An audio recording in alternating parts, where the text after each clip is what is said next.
আসসালামু আলাইকুম। আমার বন্ধু বান্ধব শুভাকাঙ্ক্ষী এবং ফেসবুক ফলোয়ার যে যেখানে আছেন সবার জন্য অনেক দোয়া ও ভালোবাসা।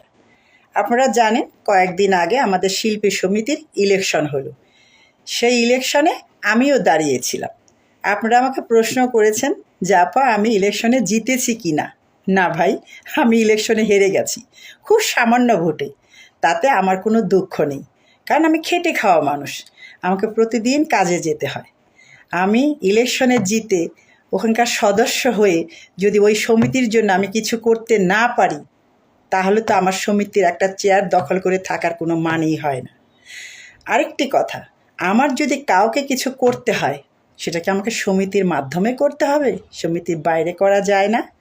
যাই হোক, আমি আজকে দুলারি হয়েছি আপনাদের ভালোবাসায়। আপনারা আমার পাশে ছিলেন। এই তো কয়েকদিন আগে আমি দেশের বাইরে গিয়েছিলাম। সবাই আমাকে চেনে, আমার সাথে একটা সেলফি তোলার জন্য লাইন ধরে দাঁড়িয়েছিল। এর চেয়ে বড় পাওয়া আর কি আছে?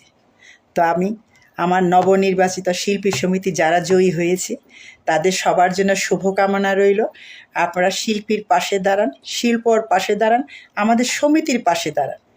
আমার আর কিছু বলার নাই। সবাই ভালো থাকবেন। আমার ভক্তরা বন্ধুরা আমার জন্য দোয়া করবেন, আমি যেন সুস্থ থাকি। আপনারা সবাই সুস্থ থাকবেন। আল্লাহ হাফিজ।